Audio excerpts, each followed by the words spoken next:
Que feriez-vous si la personne que vous n'avez jamais cessé d'aimer était sur le point de disparaître de votre vie pour toujours et que la seule chose entre vous et la vérité était votre propre peur? Cette histoire montre que, parfois, l'attente était exactement ce dont l'amour avait besoin pour devenir réel.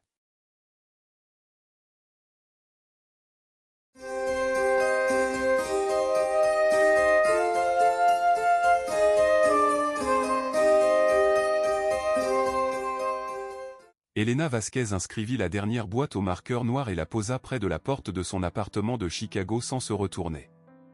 Nous étions en mars 2019, et le vent extérieur s'infiltrait sous la porte comme un avertissement. Il lui restait 12 heures avant l'arrivée du camion de déménagement, 14 avant son vol pour Lisbonne, et exactement 0 raison de rester et du moins, c'était ce qu'elle essayait de se convaincre depuis 3 ans. Elle entendit à peine frapper.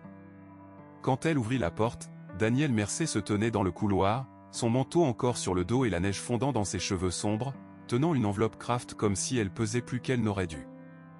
Il était architecte principal dans la même entreprise où elle avait travaillé 6 ans comme ingénieur en structure, et pendant la majeure partie de ce temps, ils avaient été ce genre de collègues capables de se comprendre de l'autre côté d'une table de réunion sans finir leurs phrases. Puis, 3 ans plus tôt, quelque chose avait changé. Puis cela s'était arrêté. Puis elle avait accepté le poste à Lisbonne et s'était dit que c'était la bonne décision.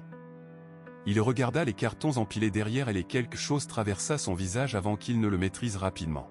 « Je sais que tu pars demain, dit-il. Je ne suis pas venu te demander de rester. » Elle recula malgré tout pour le laisser entrer.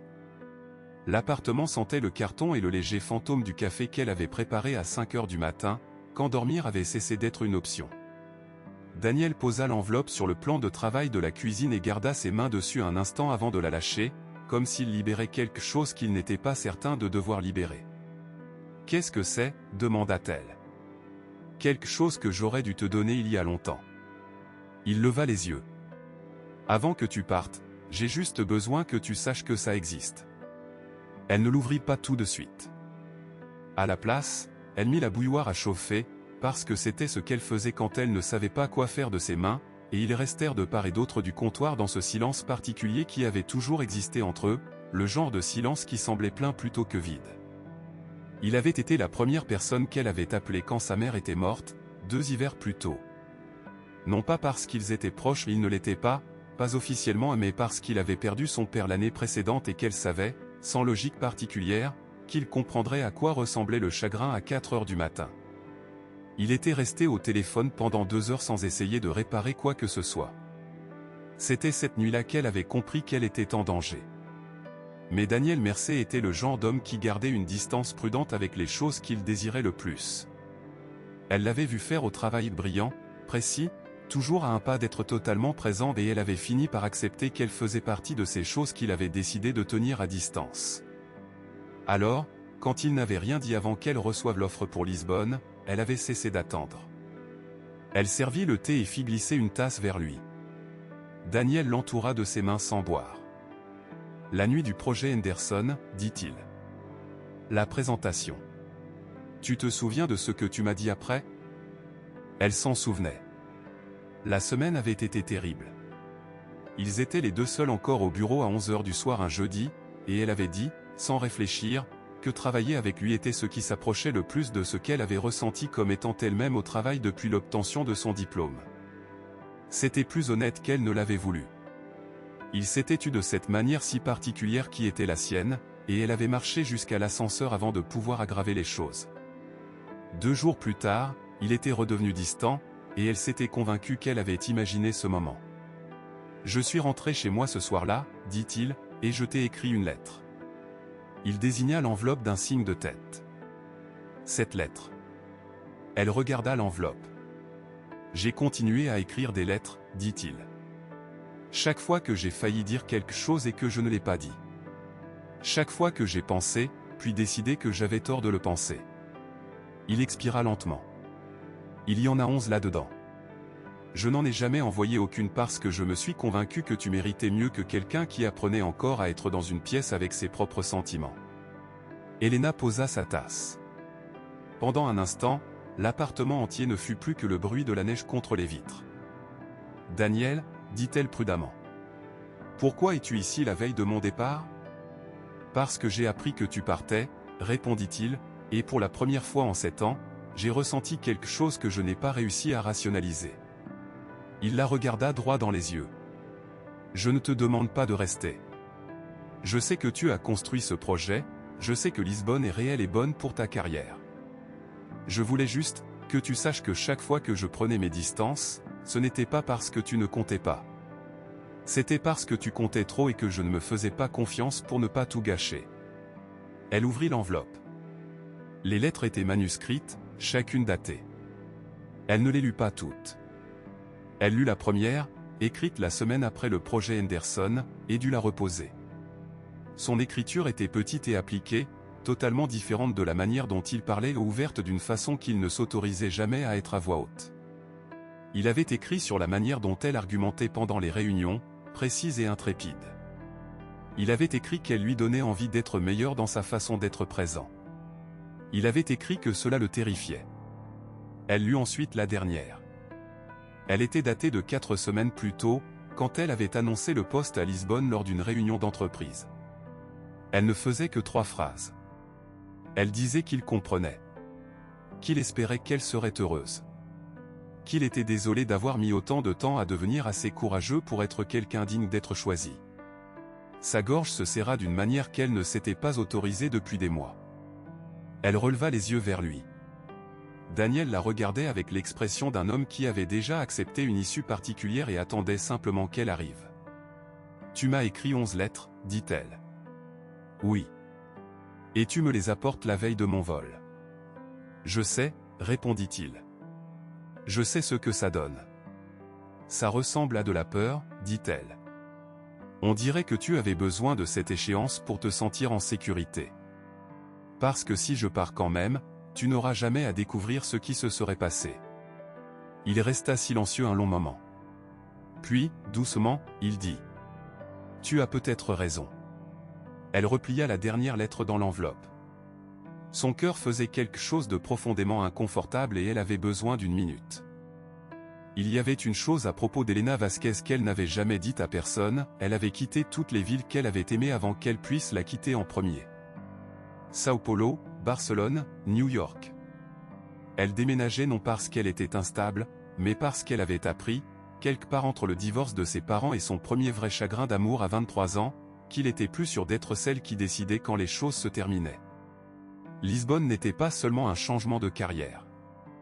Lisbonne était une fuite préventive d'un sentiment qu'elle n'avait jamais réussi à distancer. Elle aimait Daniel Mercé depuis au moins 2 ans et était devenue très douée pour éviter d'y réfléchir de trop près. Elle se leva et alla jusqu'à la fenêtre. La ville était blanche et silencieuse sous elle, les réverbères flous à travers la neige. « Si je reste, dit-elle, je ne parle pas de Chicago. J'ai le poste, j'ai l'appartement là-bas, j'ai un plan. Mais si j'ouvre ça, elle leva légèrement l'enveloppe sans se retourner et qu'on essaie, j'ai besoin de savoir que tu ne disparaîtras pas dès que cela deviendra réel. Parce que je peux survivre au fait de partir. Je l'ai déjà fait. Ce à quoi je ne peux pas survivre, c'est rester pour quelque chose et le voir se dissoudre silencieusement parce que tu as eu peur. » Elle l'entendit poser sa tasse. Elle l'entendit traverser la cuisine. Il s'arrêta assez près pour qu'elle puisse voir son reflet dans la vitre sombre à côté du sien. « J'ai eu peur, dit-il, pendant 7 ans. Et j'ai encore peur maintenant.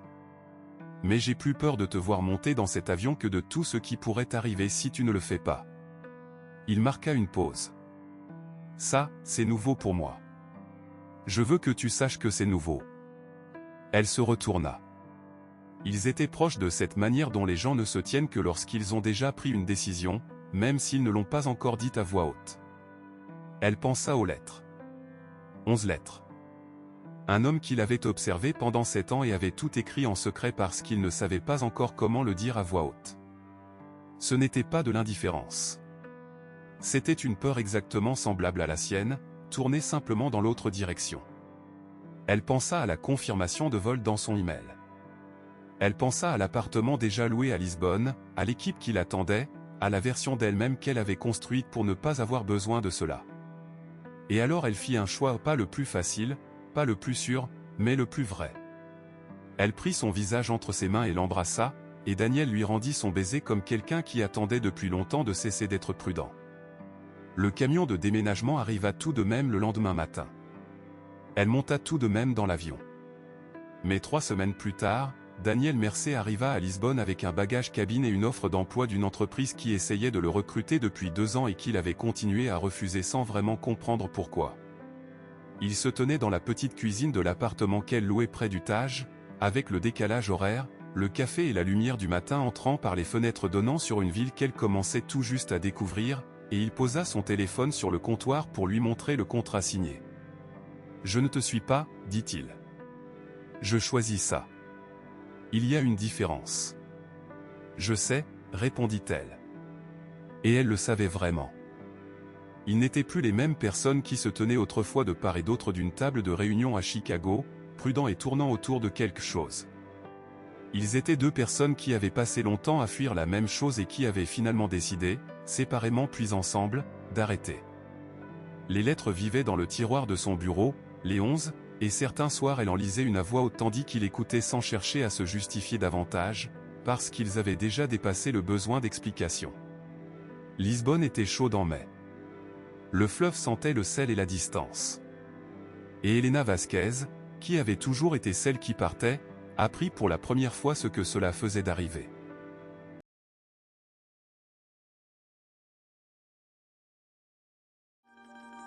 Avez-vous apprécié l'histoire d'aujourd'hui?